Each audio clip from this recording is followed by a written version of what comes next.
Sometimes it's about more than manifesting. You got to do the work. I want to welcome everyone back to the Keep It Uplifting podcast, where we show and prove that the change you seek is possible if you just keep going, keep grinding, and keep it uplifting. I have a very, very special guest here today. A very, very, very special guest here today. Someone that I know for dunking a basketball is actually changing the lives of many and improving and actually increasing their wealth just by teaching people English. My brother from another, but he looks so much better than me.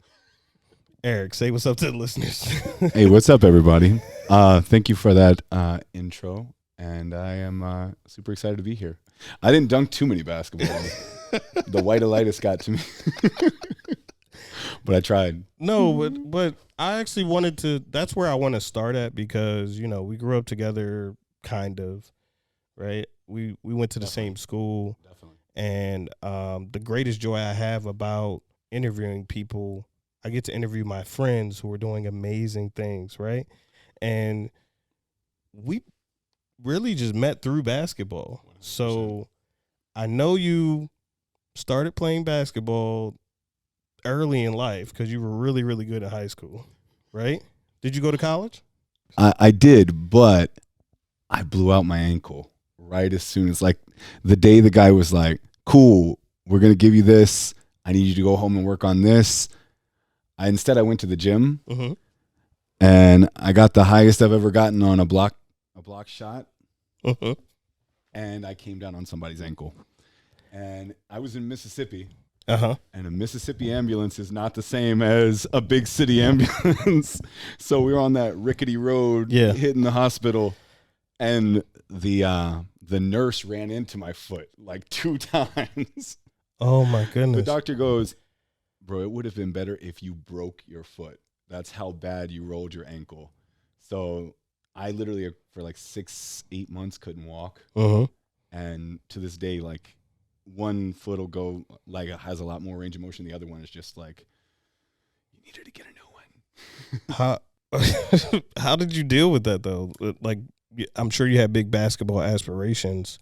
100%. So, you know, was there a coping time frame that? Oh, yeah. I tried eventually to go back at it, but I remember I used to tell my dad, I was like, what's it like to know you won't dunk anymore in your life? I was like, does that make you sad? And he would look at me like, you know, there's more to life than just basketball. I was like, what are you talking about? What are you talking about? Right. No, basketball is it. No, so it took me a long time to be able to, like, because I still can play. I actually got better afterwards. Yes. But I can't practice. Like, I can't practice, like, with a team because my ankle just gets. So your recovery is what the problem is now. The recovery is terrible. Okay. Like, me and you can go weekend warrior for a night at LA Fitness, but I'll feel it for the next couple of days. So from basketball, graduating college, what happened after that? I went into personal training. Right. And personal training was like it for me because I found out I really always like details. And that's kind of like, I don't want to fast forward too much, but what I do now, right? I could look at you and go, oh, this is out of line. This is out of line. This is how I correct it. It wasn't so much like the losing weight that, like, was my big thing as much as me being able to tell you why what you're doing is hurting you, or if you're doing it perfectly. Like, correcting details was, like, really, like, my thing. So you were more of a Tim Grover. Tim Grover, there you go. Yeah. That's a good reference. Yeah, so shout out Michael Jordan. He's watching. I know he's watching. No, because you're a pretty relentless guy. Like, everything you do, you put everything into it, and it just resonates with me that you said you pay attention to the details. So you went from college to physical trainer, right? And I met you because I remember you used to stretch us before we would work out. Yep. Like, it was, and it sounds really weird saying that out loud. Which camera am I looking to? It was life-changing. Make sure you get that. It says, that's the one you cut to a reel. And it sounds really weird saying that now, but that was something that we look forward to. But you were always so helpful. Like off camera, I was telling my sister about how you would come and pick me up from clear across town so that we could all go play basketball in DC.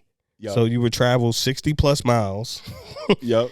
Just so that you could play basketball with your friend and then drop them off afterwards. It's so the gang could all be there. Yeah. It's like anyone knows, like, even if you've just played video games before, it's a whole lot better when, like, the crew is there. Yeah. So you were the crew. But the thing about you is that you're just such a giving person. Where does that come from? Was that instilled in you at a certain age, or? Yeah, my parents were not about the money. It showed too, because we were and we had the opportunity to build wealth, and I'm not advising anybody to spend money frivolously, but if my dad could spend money on getting you a hamburger and like all of us hanging out instead of like to get that moment of like enjoyment together, then he was going to do that. So my dad would travel all around the country to help people. Like, it still until she passed, drove my mom crazy until she was ready to leave, that we could be on our way to a wedding and he would be in his suit and he'd see somebody like with a blown tire, and he would stop and she'd be like, don't do it. And he's like, I got to do it. And he would get out and he would fix the tire, like, cause he's very about like those moments are more important to him than the other more celebrated stuff, I guess. Yeah, or the event itself, right? Like, just being able to help another person. Does that come from a spiritual background at all? I would say it does. And it's not just like my faith versus your faith type thing. It's like taking the concept seriously. Right. So like for us, I don't want to like put it in offending anybody territory, but for like us, like, you know, Jesus, and like that's a big deal. Right. And loving your neighbor, and if he says, you know, if someone asks you to walk a mile, walk another mile with them. Like, give them 2. Wow. So he took that seriously. My mom took that seriously. It made some events and like getting to places on time a little bit harder. Right. But when you learn that, like, it's important to teach how to build wealth and everything, but teaching kids like they taught me to value the human aspect. I think it's cool, and it's a legacy to leave behind. Well, you know, I'm asking these questions because I see what you're doing now, but there's just a background to it where I'm sure it wasn't just always so smooth, because you're now teaching people English for free, right? Like, teachers get paid, and I'm sure that's not what you went to college for, correct? No, I went to a tech school, so like a tech school for personal training, but the tech school made it like so that by the end of it, I was like, as soon as I graduated, the dude said, "Hey, I want you to teach."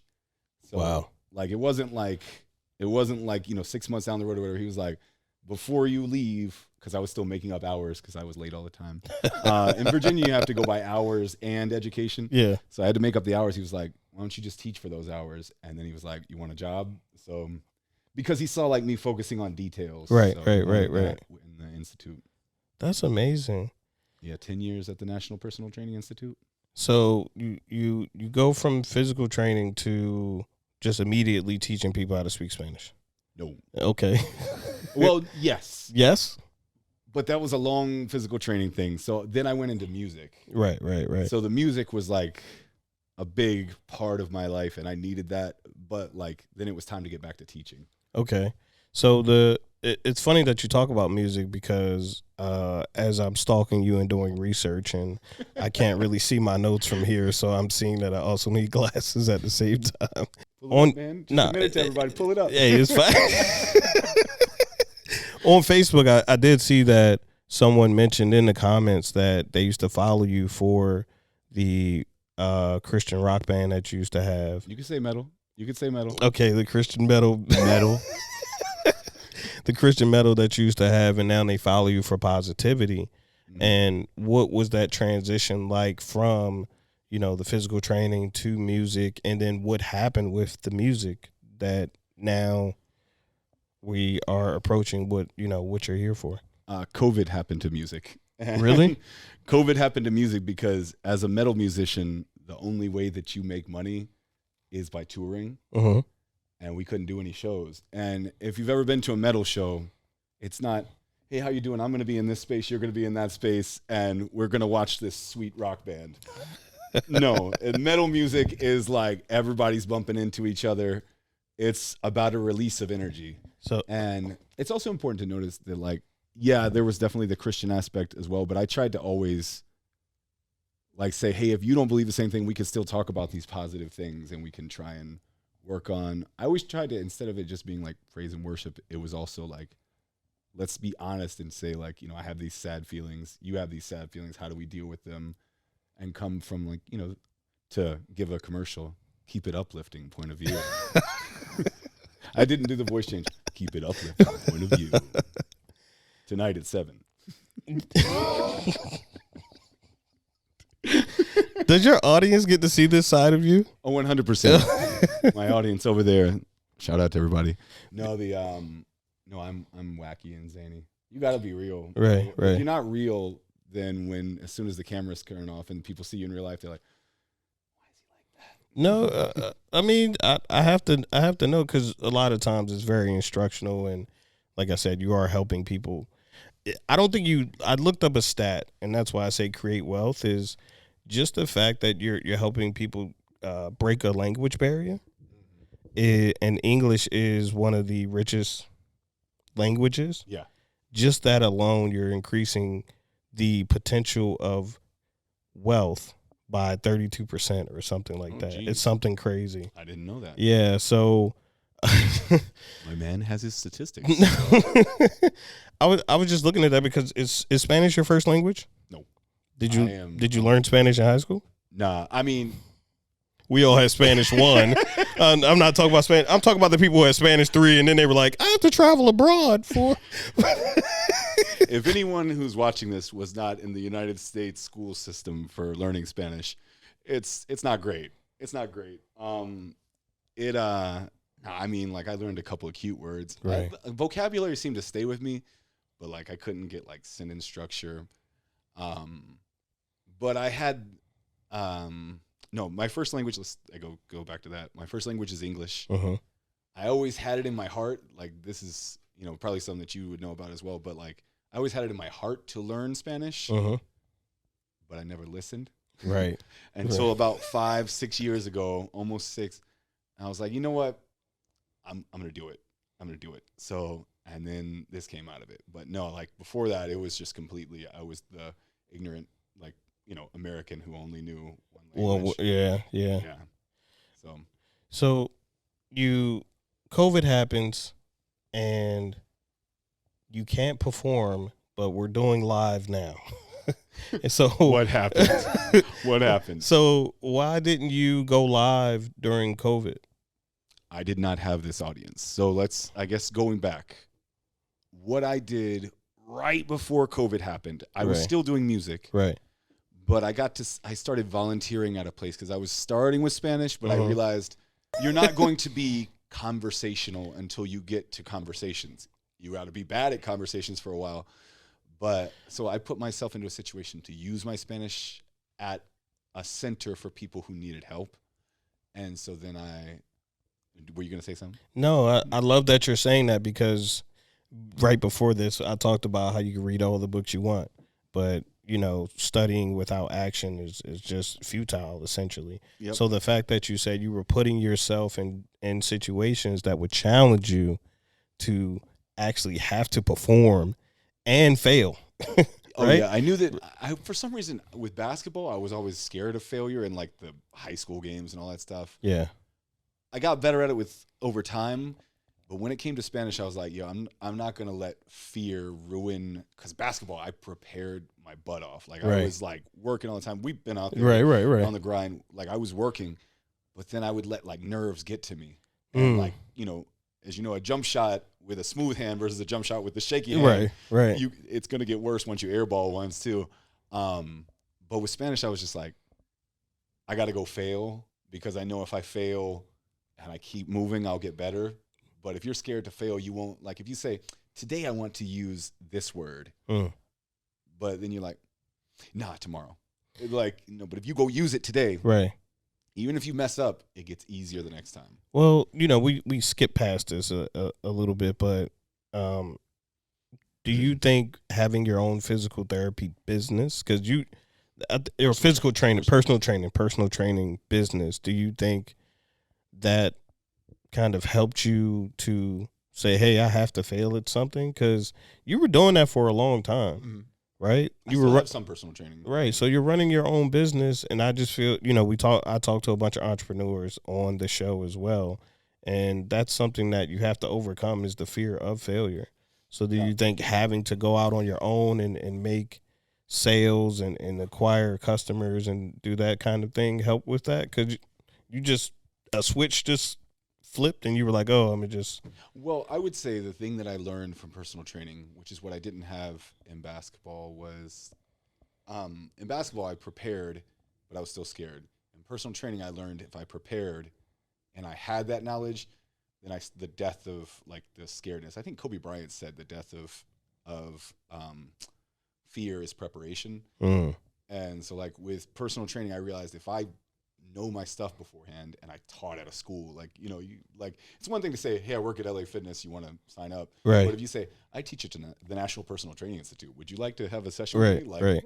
It gives you a little bit of, pizzazz. Like, so the scaredness wasn't as big of a deal. But with Spanish, you're putting yourself into a place where like you want to do well so bad, but like, you're not, like with personal training, I could be 100% and then try and go into the market. Right. With Spanish, you're never going to be 100%. So it's like a comedian getting up on stage, like you have to suck. Yeah, you have to suck. Yeah. there it is. You got to be bad. Okay. You might have some good stuff. Most of the time when people say, you're doing so good, it means you're doing bad.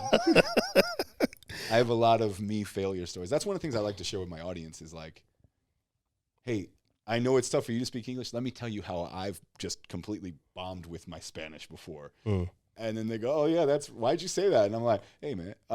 No, I'm like, hey, you see, like if I can tell you that I'm okay with making mistakes, you can go make mistakes. You'll get over it. So before we get into you acquiring an audience and all this attention, I want to also talk about how I don't know exactly what was going on, but you were going around feeding families and helping people out during COVID. And that's really what attracted me to you outside of your good looks. But no, I really wanted to highlight that. Shout out Suave. And actually get you to talk about what you were doing during that time, and are you still, helping out families, or is there a charity or something that people can donate to, or a cause of some sort? Great question. I forgot. No, I'm joking.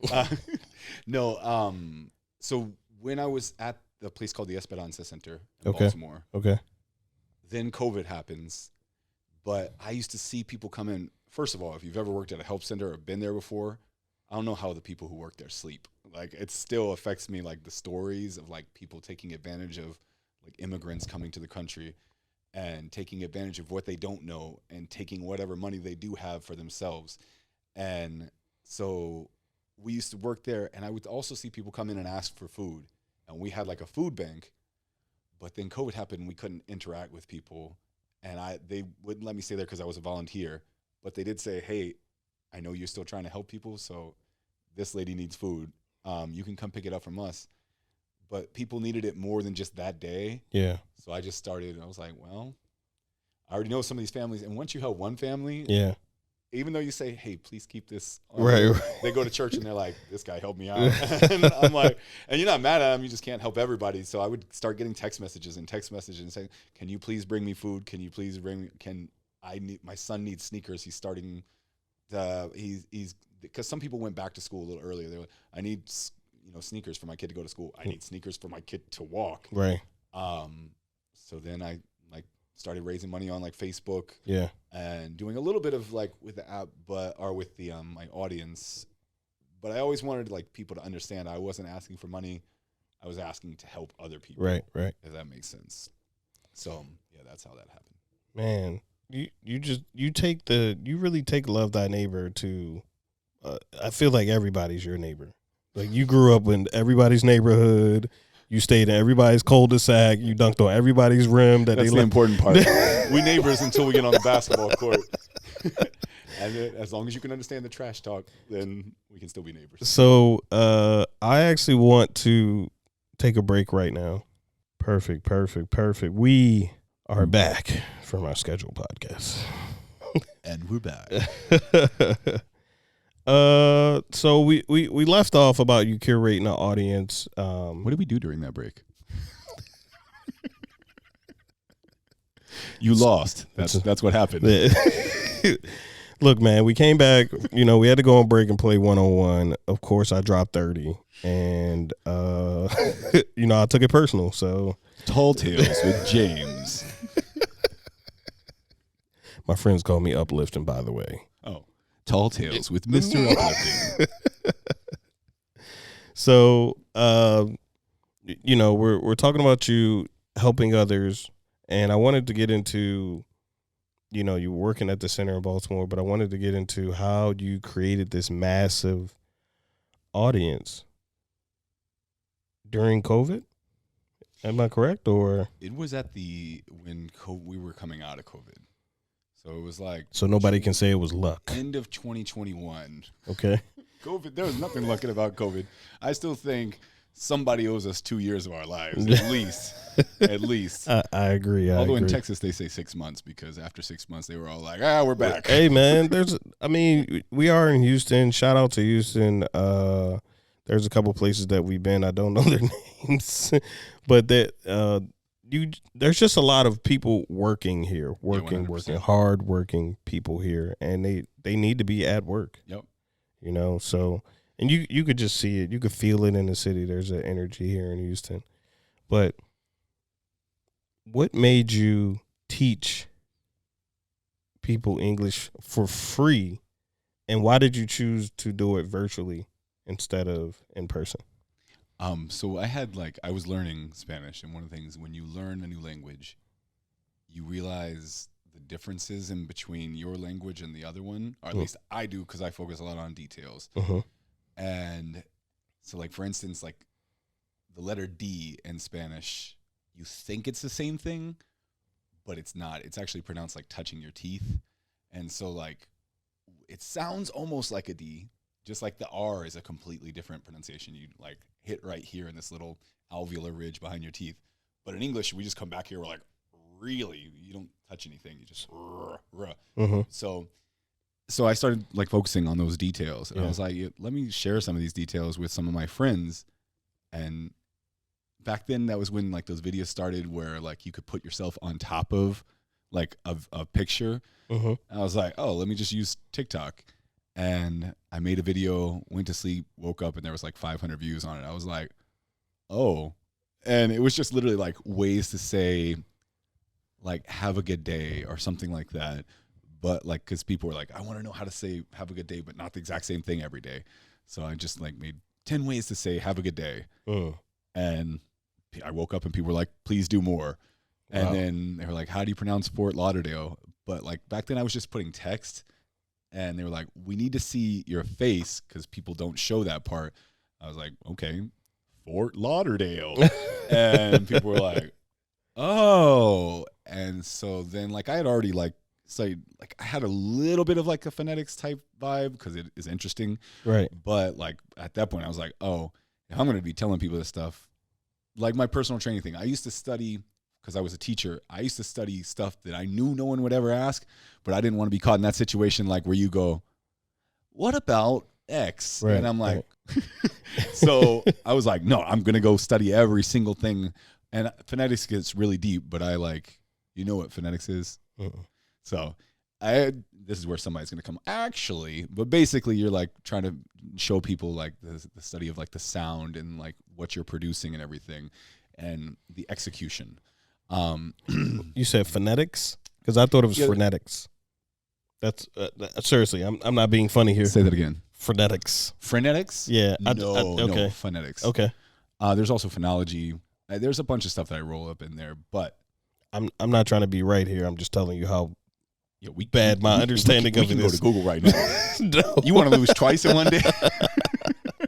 No, but the crazy part is you being so detailed playing sports, right? This really stems from basketball. Shout out basketball. Basketball got you to personal training. And then, personal training got you to teaching, and now we're here, and it's all because, like you said, you wanted to be super prepared, right? You pay attention to the details, and you were putting up text first, and then that handsome mug started getting you the... Which one?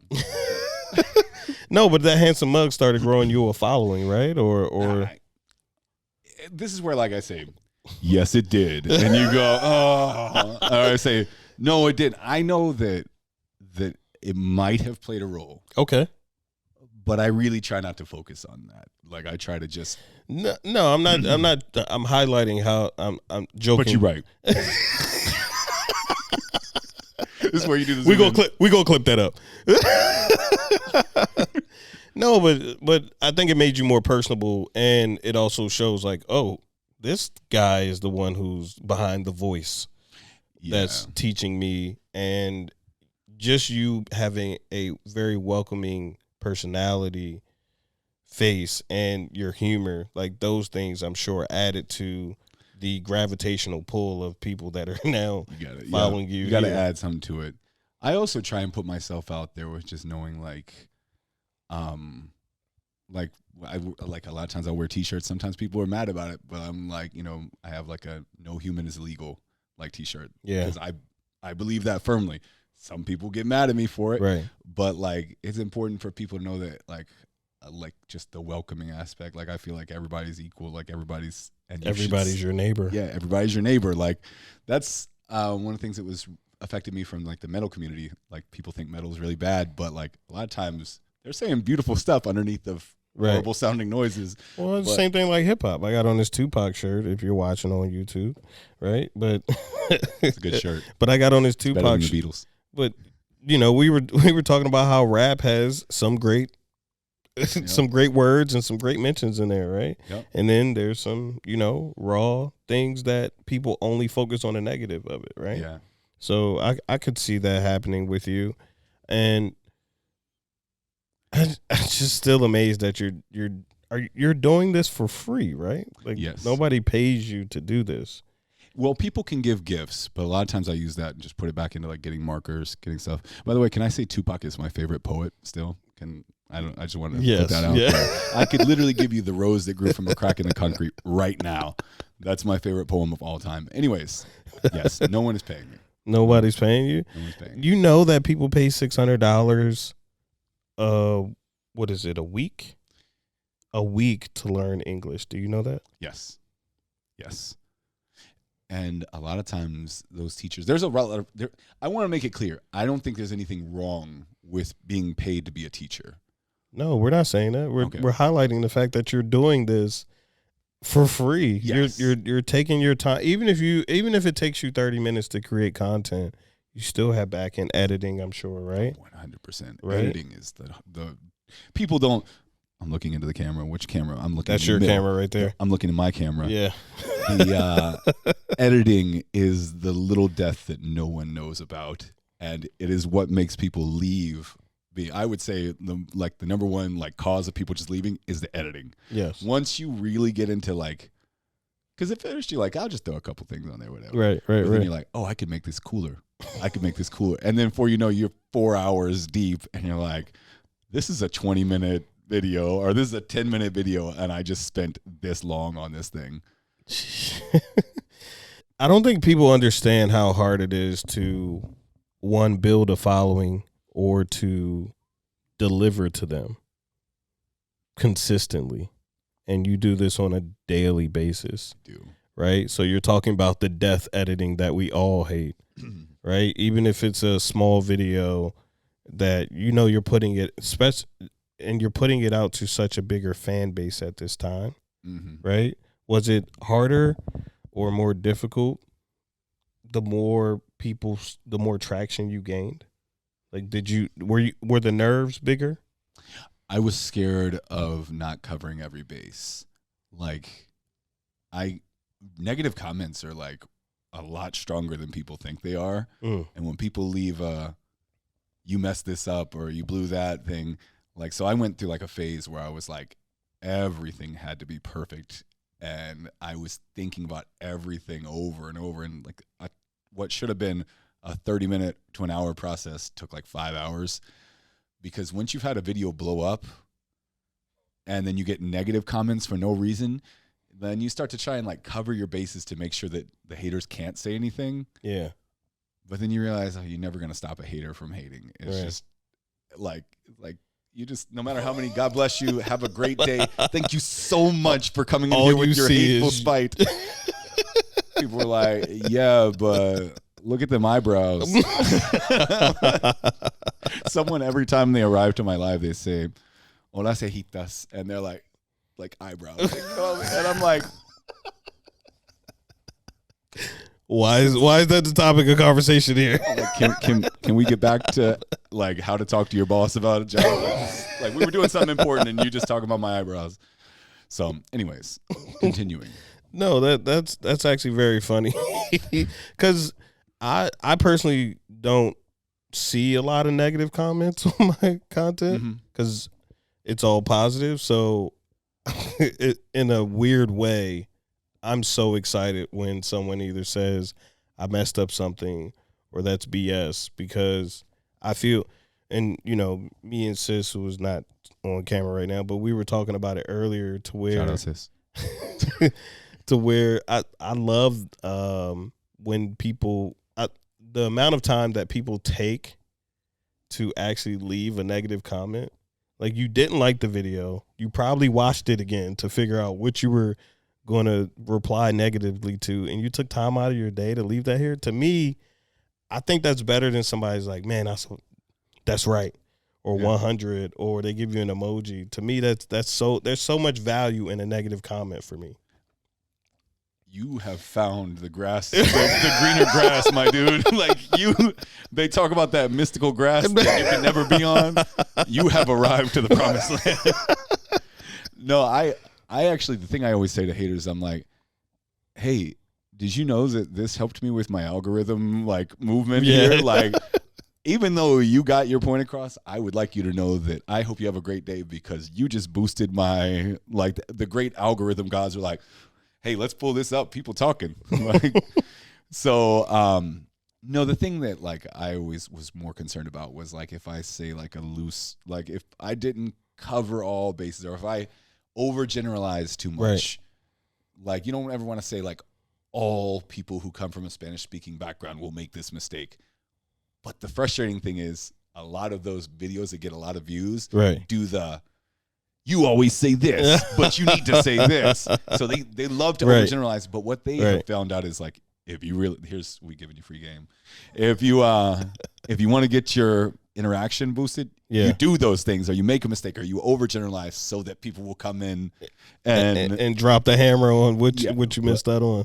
That is my downfall as a creator. I am not willing to do those things. Yeah, like we were talking about a couple things, and things that'll make your content hit. And when I first started this journey and I was walking and I was doing all, like, sometimes I would go back to certain hooks or certain things that I know that worked, and it wasn't even what I was feeling during the day. Like I wasn't feeling that hook that I led with so that I know it would get views.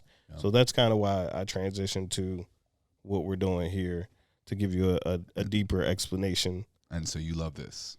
I do. I love sitting down, because I love sitting down, like I said, with my friends, with people that I know, with regular people. Everybody's a regular person, though.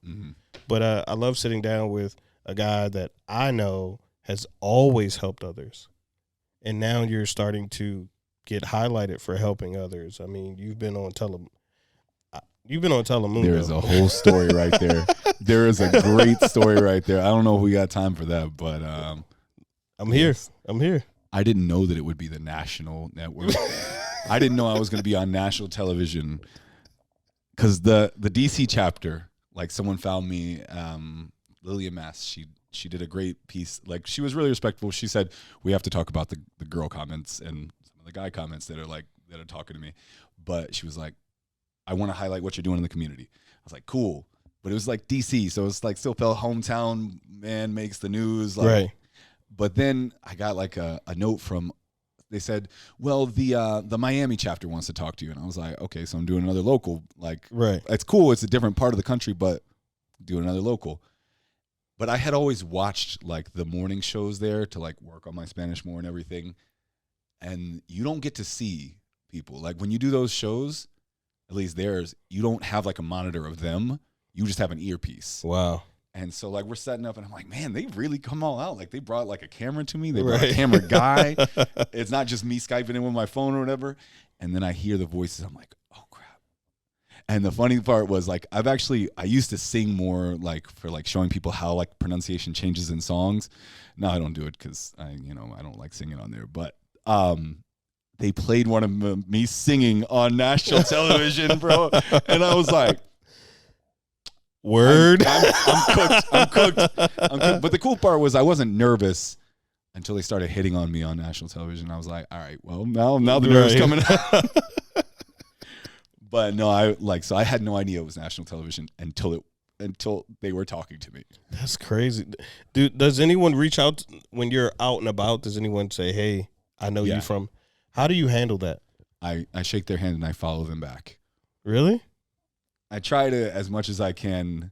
And again, I'm on like a much lower scale than like, a real celebrity or whatever. But I don't want you to leave saying, I got to talk to this cool guy. I want you to think, oh, he thinks that we're on the same level. So has that affected you in a negative way? Have you been too nice and that's gotten you in trouble? No, the only thing is like sometimes people are like, oh, well, can I give you my number then? And I'm like, we can't be that nice. Right. Like you help a mom get some clothes for her kids and she's like, I mean, you want to go to dinner later? Because it's happened. Yeah, but I'm saying just like, do you ever get burned? Have you ever gotten burned? Like the juicy stuff. Tell me the juicy stuff. The burning is just when people think that it's going to go a romantic direction, because sometimes people are so not used to you doing like the extra mile stuff that they take it as there's an ulterior motive. I know the ulterior motive. He wants me. Wow. And I'm like, no, man, I want you to know that like I'm not necessarily attracted to you. I want the best for you as a human being. Wow. So, and people don't know how to deal with that sometimes. That's wild that we live in this, like that's the world today where just someone being nice to you has to come with something. Oh yeah. But you are, there aren't too many people like you that are just so. I don't know how to respond. Just say thank you. Say, hey, take two. Thank you. You're right. No, seriously, there isn't a lot of people like you that actually just give out of the joy of giving. Mm-hmm. Like, do you ever feel? Because I had a friend and we were talking about where sometimes when you give to charity, you feel selfish or you feel bad because it's really for you. Like you're giving and you're. I know it's weird.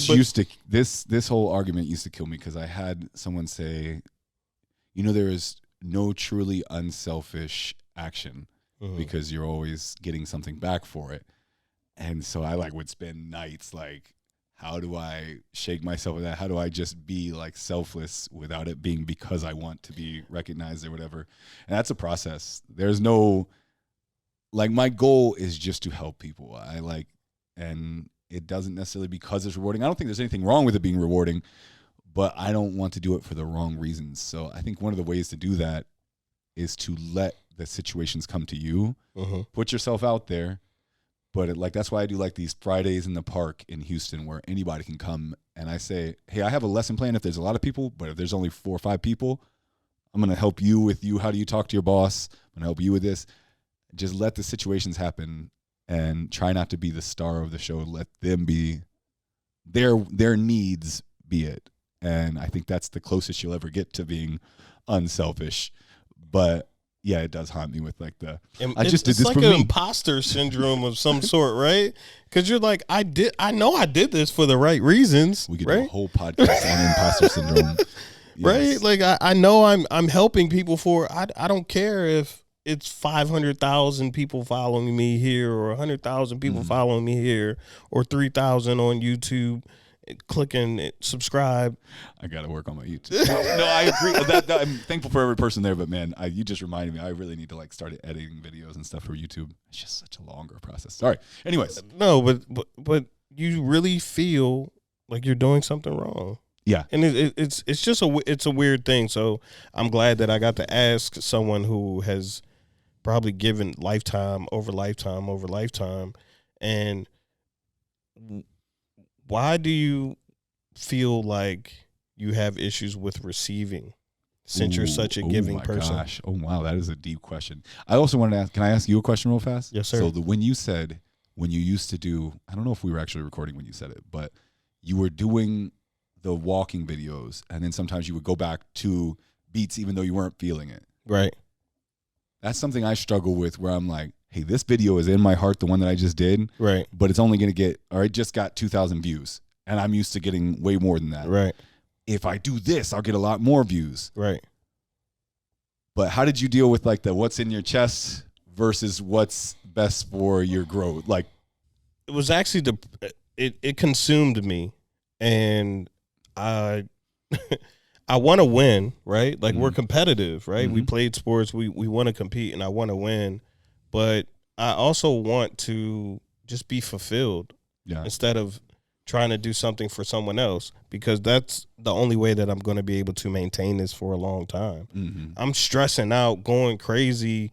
It was affecting me in areas of my life that when I really sat back and realized it, I can't have interactions with my kids and like I'm easily irritated with my children, or I'm easily irritated with my mom, my sister, like people who are important to me, because I didn't get enough likes.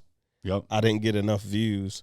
And I'd rather do something that is more meaningful. Like, yes, you're going to get a lot from, maybe a 30-second clip, but it's a hit. It's a dopamine hit of positivity. 100%. Right? But this is also a catalog that I can build out to where it may not have the impact that I wanted to have while I'm here, but it's something that my kids can see that I committed to something. Just like your dad, right, who was stopped on the way to a wedding, right? A celebration of people joining together for the rest of their lives, and he would stop for that, and that is stuck with you and helped so many people from just that one man doing that. And like you said, we weren't crazy rich, and we could have done a lot of things, but my dad wanted to help people, and now you're helping so many. One seed, right? Yeah. And it's just spreading so far now, right? You were doing this in Maryland, D.C. I think you do some missionary work as well, right? Yeah, I mean it's when I can, right. But yes. But like yes. You're just a global person. Just with TikTok alone, you're a global. Yeah, it's weird when you see like, oh, you're getting views over there. Right. Like, how's that? Like, who's in Ireland trying to figure out? Well, no, like I've got messages with people like, I'm in Ireland. Like my first language is Spanish, and I'm like, well, I'm probably not the accent coach that you need, but but I will definitely help with you. Like but yeah, no, man, it's cool. I think it's also important to note. I think it was Martin Luther King Jr. said, if you're going to be a street sweeper, be the best street sweeper there is. So your way of carrying yourself, whether you're that guy like who's just cleaning a school, or someone with 500, 600,000 million followers, you should, if you carry the same thing, you are winning in like the way that we're trying to think about life, like what you just described. You can sleep better at night, but it's because you're fulfilling your purpose. Like, if that makes sense. Yeah, like and purpose is such this word that has gotten so trendy, but really it's just being authentically yourself. And I feel like what we're doing here is more authentically me. If I walk and I feel the urge to tell somebody something inspirational, I do it. If I'm sitting and I'm just here and I want to, but just the stories that I can capture, I go back and listen to podcasts that I've done with people that are super old, just to get tidbits of information about the entrepreneurial journey, or like my friend Justin was eating 2 hours a day, and that's how he lost a bunch of weight. The one guy, Steve, it was called Ask the Right Questions, and he jump rope to lose 35 pounds, but along the way he did acupuncture. He did, what's that suction stuff? Oh, cupping. He did cupping. He's done a lot of things to just adjust his body, and that's awesome. So his detail thing is asking the right questions. He's like, why can't I do this? Why do I have a tingling here? Yeah. Why are my wrists moving the right way? So I need to check out that episode. So it's just things like that to where these are something that I can have forever. And, you know, TikTok, the 1 million views or 700,000 views is just not the same fulfillment for me. Yeah. That was actually a lot of music for me. Like, I know we didn't talk a lot about like the metal music and everything, and metal gets like this stigma, but like I was able to put like therapy type vibes onto my lyrics. And then the cool thing was people going, hey, I felt that before. Like, I remember I made a song called, I can't remember the name of the song. We'll put it in post. Okay, it is okay. But I did it with my friend Drew Stalin, and it was like talking about like someone. It just was like I just one day woke up with like a picture of like someone walking, and like having like snowflakes come down, but they were so like downtrodden that they couldn't even like put their hand out. And I wrote a whole song about that, and like them regretting all their past actions. And then later somebody sent me a note that was like, my friend just went to jail for the rest of his life. He deserves it. But I sent him this song, and he couldn't stop crying. Like, it's we just been listening to it like the whole night, and it brought us closer. So I might be it ended up getting a lot of views, but he said I might be the only comment you get or one of a million, right. But you made our lives better. Right. And so I think that's like when you were like, the reason I ask you that question is because like I do like these positive thought of the day posts. Mm-hmm. I really try and let it be like where something comes to me and then I do it. Right. Instead of forcing it. And like I've even made like a whole episode before and be like, nah, it's not it. But then when one goes and then someone says, like I did one about like how would you say goodbye? It was a different one. Like how would you say goodbye in this episode? Like I gave them the words in Spanish. I was like, how did you say that to your friend who you're not going to see for a couple of years?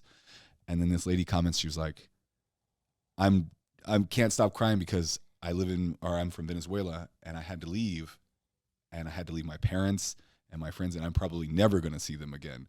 So yeah, you're trying to teach English, but instead you touched my life in a totally different way.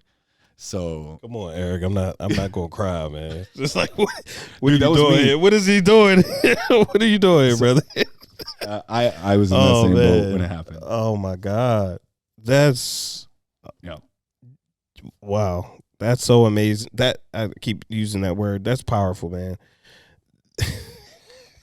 I think it's and I don't take credit for it. I just think like the moment if you become an instrument.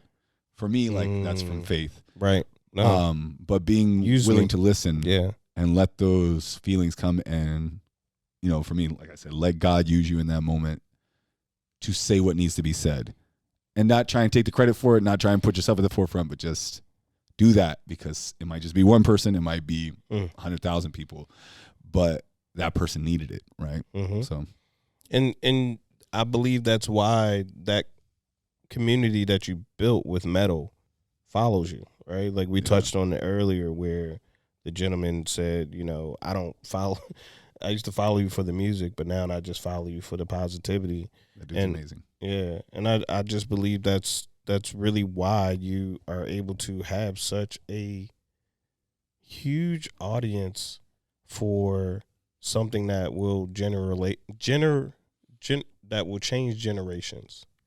And do you ever sit back and say, it's too much? What do you mean? Well, do you ever say it's too much? Like what I'm doing currently is too much? Yeah. Do you ever say, man, this is too much. I just need to take a break? I think that there's times when you have to take a break. If you feel like you're like short circuiting or like you get out some good ideas, but they're not, like I said, like you said, it's important to not force it. Mm-hmm. If you force it, then it's not going to come off as genuine. You start to think about views instead of thinking about what you want to be known for, what you want to give to the world. So yeah, I do take breaks. You got to. Yeah. People don't realize if you do all this stuff, you create the content, you edit, and then you sit there and watch to see how it does. And that is like the addiction. That's the bad. I think that's the bad part that we'll look back on in 10 or 20 years. You know how like something comes out and they're like, social media was very damaging for me. If you had, if you want to sign this, you'll get $20 from Facebook or Instagram. Oh yeah, because it's it's so helpful, and I just appreciate the way that you're utilizing the tool. Right, you are using it as a tool. Do you ever think you'll be able to do it enough? Ooh, that's a deep. We need episode, and we'll find out in part 2. No, no, I struggle with that just as a human being. Will I ever be enough? I had like this. I'm not gonna say the curse word, but I used to have this thought was like, what if I end up being as buff as I want to be? What if I end up being like the best basketball player if I want to be? What if I end up speaking perfect Spanish? What if I do all that and I'm still a piece of crap? Yeah. Yes. So, and like that thought used to just like, haunt you. And it's still like to this day. And it's not like I try not to do this stuff to satiate or to satisfy the need being enough, because it'll never be like, you just have to learn a new way to feel fulfilled versus that. But no, I think if I sit there and think about it, it's not going to be it. Like, I'm not going to have gotten to that. I know. Do you notice now you're about to make me cry. The battle. The thumbnail is just going to be 2 men like, oh. No, but the wild thing about that is that some of the most successful people, right? Like, there's like the top 3 things of being an entrepreneur that Alex Hormozy always says, and one of the things is, we have like a hyper addictive personality, and I could be butchering this, but it's also the feeling of not being enough. He somewhere just slammed his keyboard. Yeah,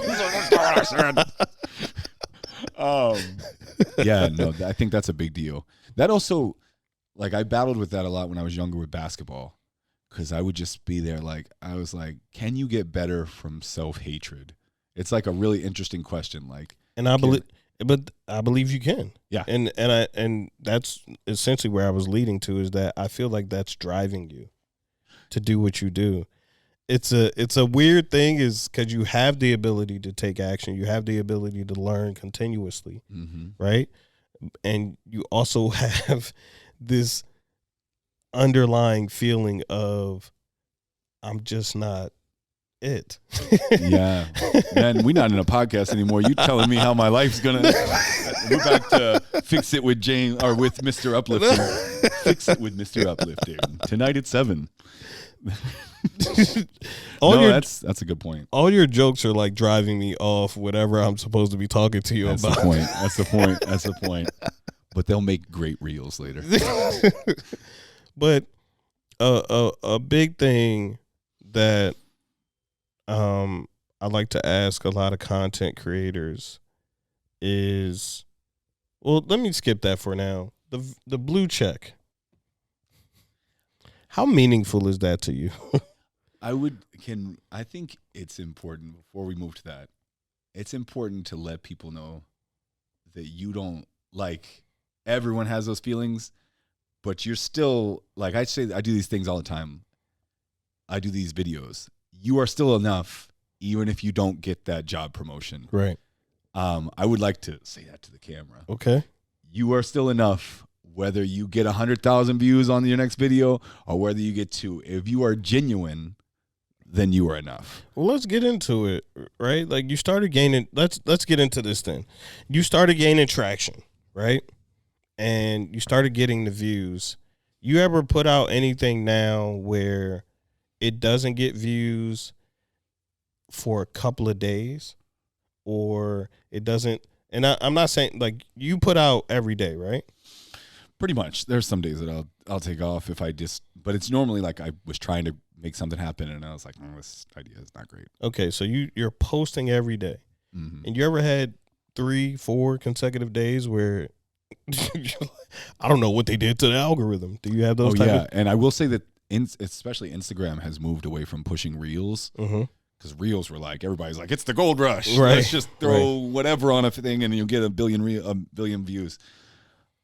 Yes, but I've taught myself to say, though you still made what you wanted to make. Metal will teach you that, because metal you are not making for the masses. You are not making that for the masses. That is hard to digest for a lot of people. I used to work at help desk for my company, and we were able to play music. And my shout out to Justin. He would come in with all kinds of music, right? And one day we were playing metal, but we were enjoying it. Yeah. And everyone who came in, because it was kind of like the Genius Bar, and everyone who came in at that time was saying to us, "What's going on? Everything okay?" I was like, "It's not socially acceptable." But it was a vibe, and it was my first time actually someone picking. He curated a playlist, and he really put out some amazing. I love that word. I'm trying to figure out where I got that word from, but he really just put together some amazing songs, and I never asked. Like, I didn't even want him to skip anything. Yeah, we just had to. I think our boss just sent us an email. It was like, "Bro, what are y'all doing? What are y'all doing?" We heard there's some there's selective music being played. Please let's monitor and be aware of who's in the building. Blah blah blah type of stuff. But so you said you don't really worry about not getting a bunch of views on videos. You're like, I made what I wanted to make.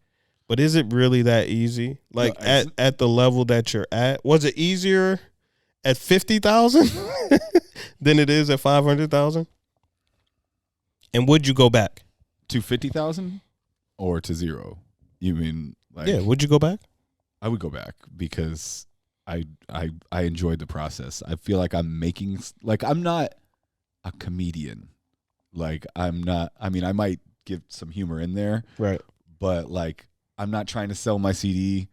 I'm not trying to sell out some concert hall so I can do a stand-up show. I'm trying to help people know how to say to their boss, or a potential boss, I can do this, I can do that. I have experience here. Experience is a hard word to say. But if I can help you work through it, so you say, I have 5 years of experience in the kitchen or in the restaurant business. If you can master that, and then you can get yourself a job. Yeah, it's like, what, $30K as opposed to what you're, like that. And that's what I was saying. Like, you don't like talking about the money, but I'll talk about the money for us, because I keep highlighting that you're doing this for free, because I think it's a big deal. Some people talk about it, some people dream about it, and some people are just it, and that's you. Oh, thanks. So the fact that I'm just it. You just gonna kill all my. I'm making this up on the go too. Sorry. That's the crazy part, and I hope you guys are enjoying this listening experience. I don't know how this podcast is gonna go. But why not have a mansion? No, I mean, you could create a course, right? You could have a community that people can align themselves with. LinkedIn people, or you could have a hiring community, right? Like, you could put people in places and work with companies and make a ton of money doing this instead of doing this in a park. And it would raise your platform, and it would potentially affect more people. I mean, there's always downsides of when you bring in corporations, when you bring in money, but what you do on such a scale it's very scalable. You could do it on even a larger scale and affect and help more people, and in turn. Yeah, I had like a little moment while you're going through that thing. Now we just tear fest. No, I did like a lot. There was a couple big times in my life when I was younger, and like, for instance, I had like a girlfriend who like I knew in my I had like stuck in here. Like, you need to break up with her. You need to break up with her. And I felt like it was like the voice of God telling me, like, this is not the direction for your life. You need to break up. But I was like trying to invent new ways. Like, God's testing me. Right. God's testing me. That's not you. Right. That lamb's gonna come out the bush, and we're gonna make some dinner with something else. no, and I didn't listen, and she ended up breaking up with me. And then I didn't hear that voice for a long time. Like, I didn't feel that direction for a long time. And so I promised myself, if I get a chance to get direction again, I'm going to listen no matter what it is. And I know you said a whole bunch of stuff. I'm getting to it. No, good. It is in my chest to do it for free. It's in my heart to do it for free right now. I always tell people, maybe in the future, we upsize this. We get the whole, like, everything English for free in different corporations and align with Sprite, and they're out there selling Sprite and giving out free English. I'm still open to that in the future. But if you feel direction, you should listen to the direction. So that is what I feel right now. And I know I could be, like, doing a lot better for myself. But if I still feel right here that I'm not supposed to be doing that, I'm supposed to be DIYing it out in the park with just my broken down. I don't even know where that board is, but you've seen my whiteboard that's terrible. Right. We'll have to put a picture up here. I think that is the thumbnail. We're gonna take a picture of him with that. That's the thumbnail. You got it. No, I'm joking, bro. Brokeenglish.com. You got to listen to the direction in your life. Yeah. Because that's what's going to make you authentic, and that's what's going to make you fulfilled, continuing to follow that. It'd be nice to have a mansion, though. Because the one thing I haven't asked you, and I'm not, but, like, you haven't spoken about money. You've spoken about people giving you gifts, but then you take the gifts and give the gifts, you re-gift the gift. And in some cultures, my mama house, if she offer you something, you're supposed to take it. Yeah, no, there's people who are lined up, like, for the day that I'm not said that day is coming, but people are like, the day you start giving lessons, I could be, like, booked up. Like, I could have a lot.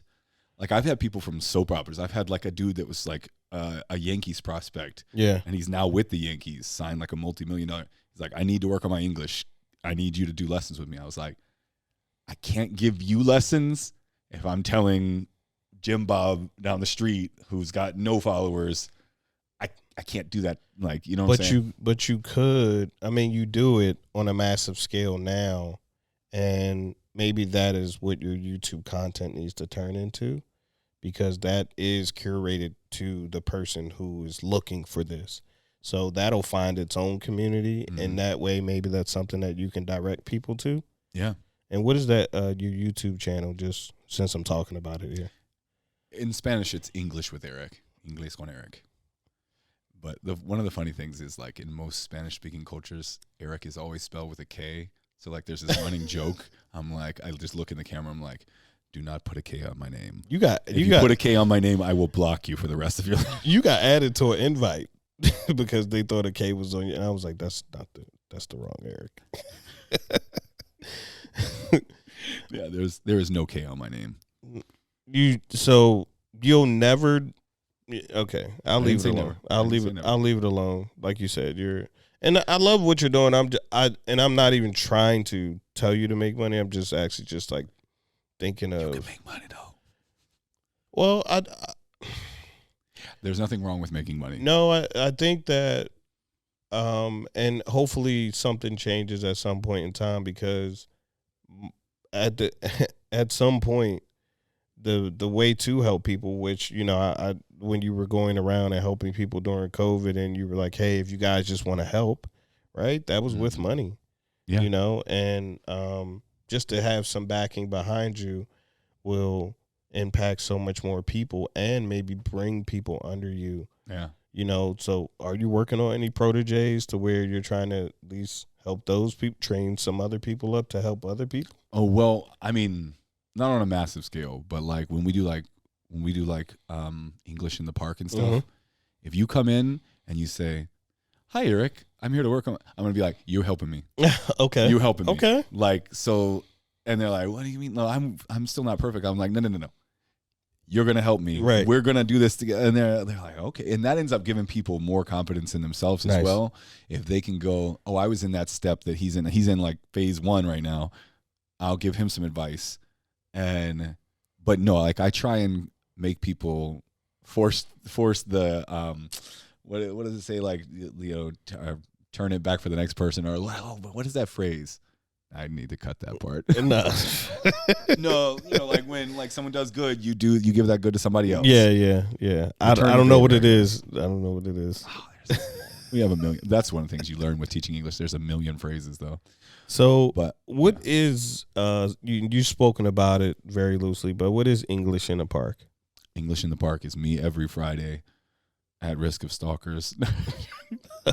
No, it's me every Friday in the park. I just take my big whiteboard and I go put it out there, and I tell people on social media where I'm going to be.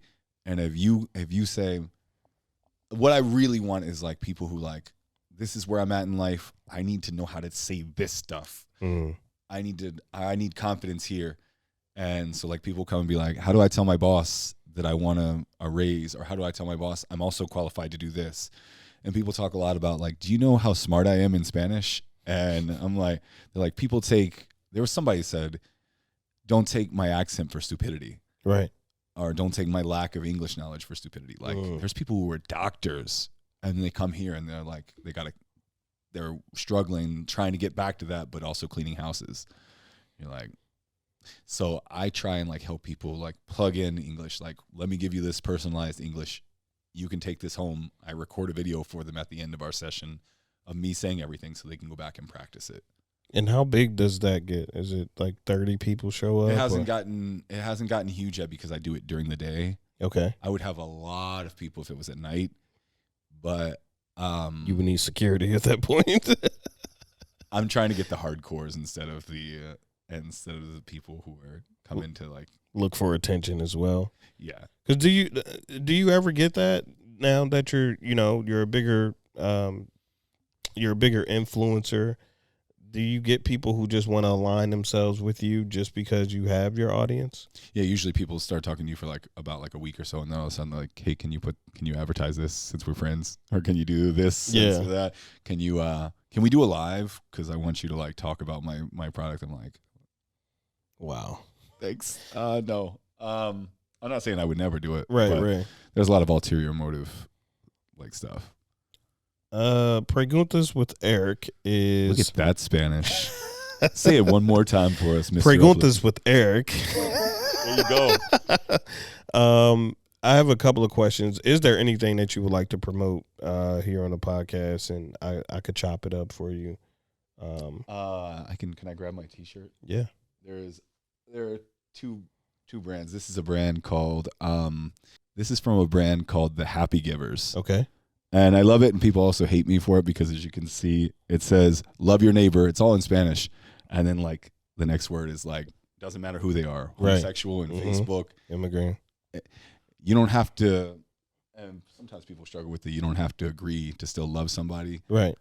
I'm gonna love you no matter what you're doing, and so they have amazing T-shirts, as you can see. But their big deal is they're trying to help rebuild PR. PR is in a bad situation, Puerto Rico.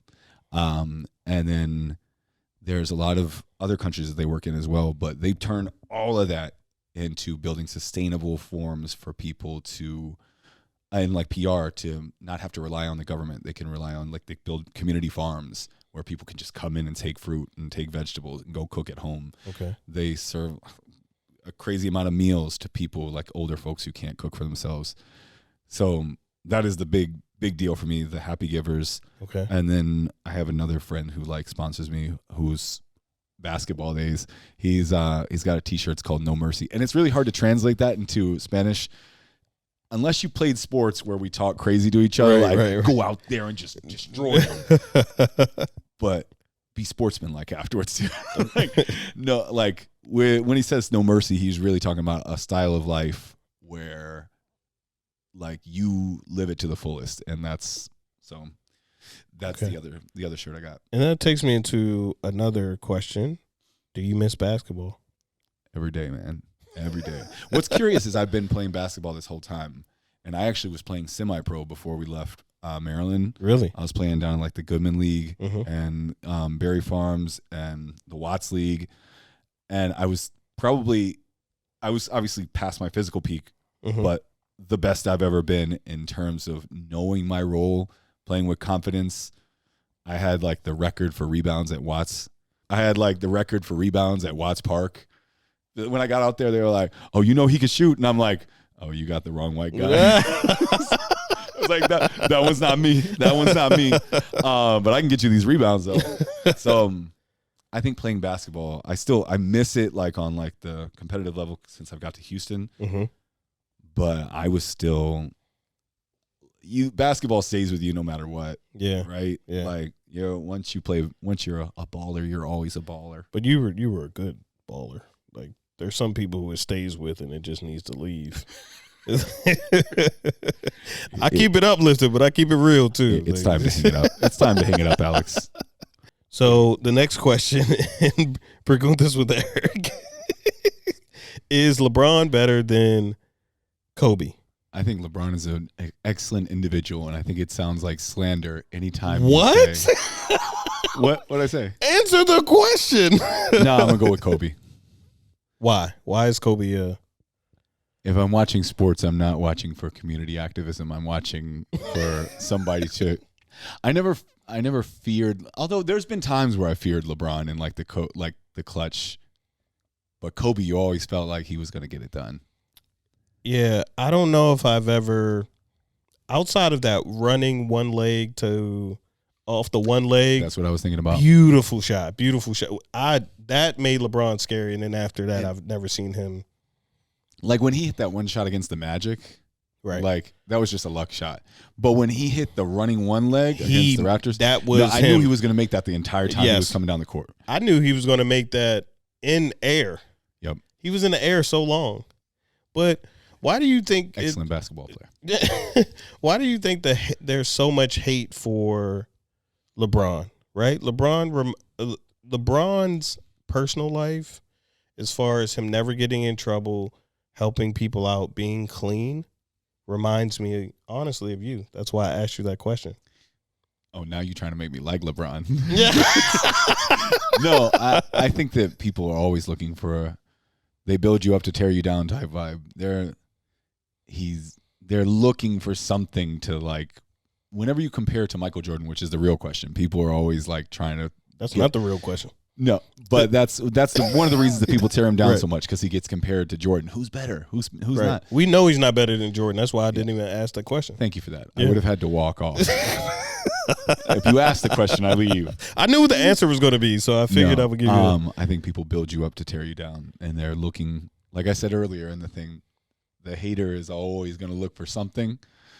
So even with LeBron, who's got like impeccable community, all this stuff, gone to the finals 10 times, and people are like, but he's lost a lot. Like, as if that makes him less great. Yeah. Like, when the last time you've been on an NBA court and they paid you to play basketball? How about that? It didn't happen. I'm going to fast forward the conversation. It didn't happen.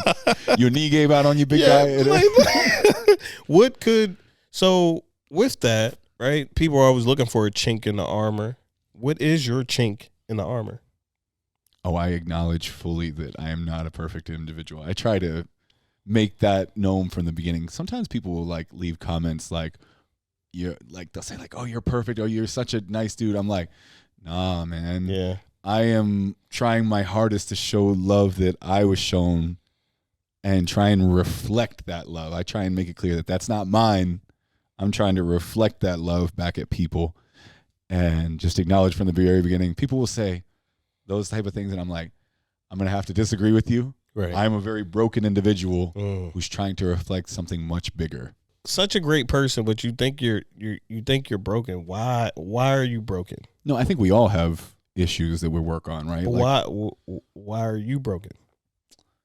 Oh, because I still struggle with stuff, like some of the stuff that like you think, like I still find I claim to be like fitness guy and everything, but I'll still find myself eating Doritos and everything. Like, we look totally different for people who eat Doritos. I just want to thanks. No, but like, so I can't tell you, oh, I'm 100% fit all the time. I only eat this stuff. I also can't tell you, like, you'll hear a curse word come out of my mouth. Like, I'm not going to tell you that like I have the cleanest mouth all the time. But I don't think that that's the point. I think the point is to try and be the best you can and try and focus on pushing the positive. And you're not going to get perfection out of me, but you will get 100% effort out of me. So Do you feel that you bottle anything up? I bottle anything up. Yeah, like do you feel that you bottle Like I work some at a things you factory? want to say? No, do you feel like you bottle emotions up at times and they get you to a boiling point ever? I like I said, I try not to think about likes and all that stuff, but it is frustrating when you have, not to put like numbers on it, but when you have a lot of followers and you're getting to 1% of those followers who follow because they want to learn English, and you're like, why can't? So that Yeah. stuff you have to bottle up and just keep trucking. Yeah. And say maybe the next video, maybe Right. the next video. Right. But that's the frustrating part for me, not being able to reach all of my audience. If that Mhm. makes sense. And a last question that Make it a good one. No, it's just, you know, you were helping out communities in Maryland. You know, you're now here in Houston. You're helping out the community here. What more is there for you to do? What's next? I don't think that you can ever finish that job. I think I have thought about making two. I think the community stuff is never ending. I think you just got to keep working on that stuff, because just because you gave 100 families food, other 100 families just as hungry as they were before. I do think eventually I would like to make a completely free English course. I'm working on it very, very slow, and people want it fast, but it's hard to do it without that being your job. But I would like to make a completely free English course with those tips that I do in the videos and everything like that. That would be, that's the dream, to get it to where I can take somebody who's like coming in from like Mexico and they're like, man, I need a job. Yeah.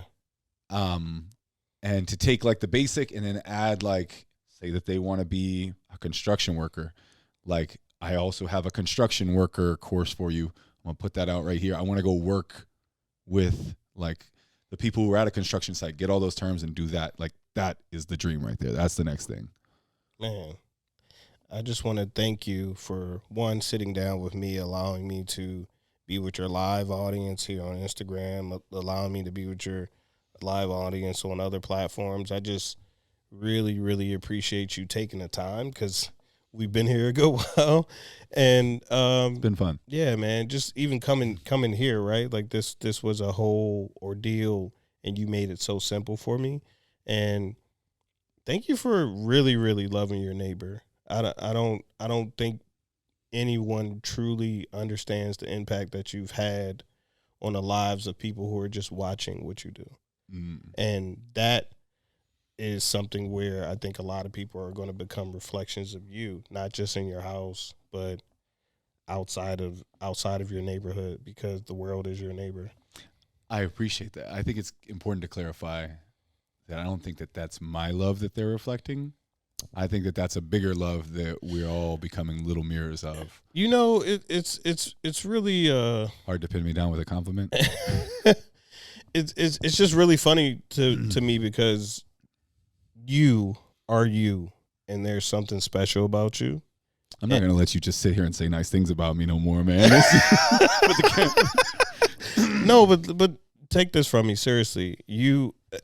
I started the pod with, talking about what you're actually doing, and you don't see the trickle of, you may know it, but you don't really see the trickle effect of that. When I learned that stat about the 32% of people, you got to go back in the pod if you're here now, you're changing lives forever, and that'll work until that's going to happen after you're dead and gone. And it was you, whether you were the vessel, whether you were the messenger, you were still used, and you chose the direction to go. And that's what I think everybody should do. Like, you didn't start out this way. Nah. This is something you worked up to, and that's why I like sitting down with, interesting, amazing, for the 80th time in the pod. You looked up that word before. You know what? I'm using amazing today. No, but amazing people like yourself who, is really your neighbor, and they're doing phenomenal things. Thank you. Appreciate you, brother. Give the handshake or give tap. I don't know what we do. How do we act on podcasts? and to everybody watching, man, keep it uplifting. Make sure to like, comment, share, and most importantly, keep it uplifting. Take it up, listen.